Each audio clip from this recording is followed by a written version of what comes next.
It's April 1892. A lone homesteader named Nate Champion is trapped inside a burning cabin, choking on thick smoke, and furiously scribbling a final goodbye note in his journal. Outside, a heavily armed mercenary army is waiting for him to burn alive. To understand why an entire mob of wealthy elites wanted to kill this one ordinary guy, we have to look past the usual Hollywood shootouts. The frontier legal system often functioned as a high-priced commodity, with laws designed to serve those who could afford to influence the legislature. In the 1880s, wealthy Wyoming cattle barons like Frank Wolcott ran an absolute infinite money glitch.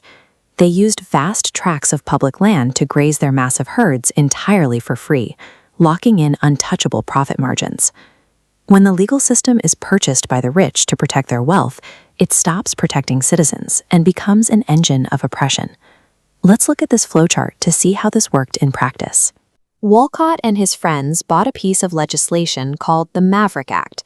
This law automatically filters any unbranded calf found on the open range directly into the legal ownership of the baron's own organization.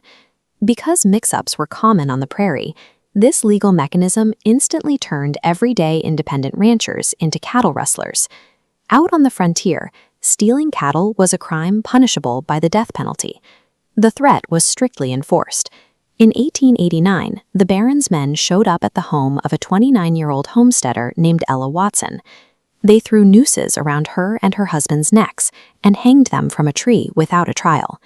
And this tactic was used across the continent. During the 1860s in North Carolina, wealthy Confederate elites forced young Lumbee Native Americans into deadly labor camps to build forts. If they resisted, they answered to the Home Guard, a group of heavily armed rich men who bought their way out of the war to act as local thugs. When the courts, the government, and the police function as a private mafia, violent rebellion becomes a calculated response to survival. Back in Wyoming, Nate Champion decided he was sick of the corruption. In 1891, he formed his own cattle organization to run independent roundups completely outside of the baron's control, hitting their monopoly right where it hurt. Realizing he was an active threat to their massive profits, Wolcott sent a 6-man hit squad to Nate's tiny cabin in the middle of a pitch-black night.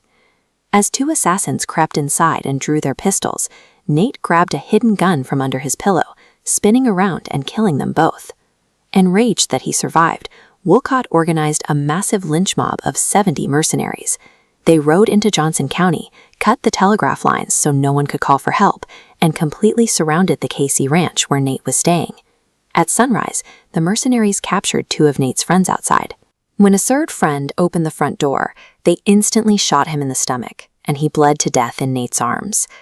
Nate didn't surrender. He pinned himself to the floorboards and fired back, successfully killing 4 mercenaries and holding off the entire heavily armed mob for a full day. Frustrated, the mob finally set the house on fire. Choking on the smoke, Nate wrote his final journal entry, "Goodbye, boys, if I never see you again." Tucking the book into his pocket, he grabbed a rifle and a revolver and violently charged out the back door into a barrage of 28 bullets.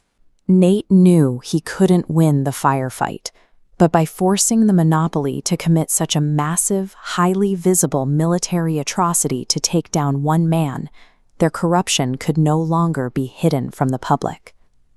While Nate Champion fought alone, Henry Berry Lowry took a different path in North Carolina. Pushed to the brink by a Confederate postmaster who threatened his family, the 19-year-old shot the man square in the chest. The local elites retaliated through the Home Guard. They raided Henry's farm, dragged his father and brother into the yard, held a completely fake kangaroo court, and executed them while Henry watched from his hiding place. Rather than fighting the entire Confederate military head-on, Henry gathered his closest friends and formed the Lowry Gang to specifically target and drain the elite's resources. They began pulling off massive heists against Confederate armories and wealthy plantation owners.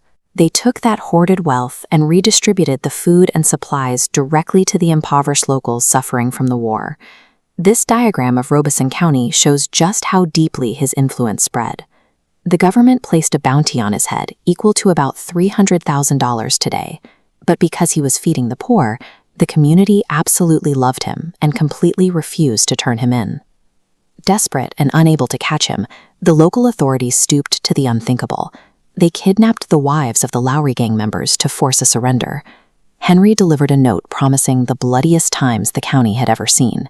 He immediately kept his word by killing 2 local elites, terrifying the citizens so badly that they bypassed the police and released the wives themselves.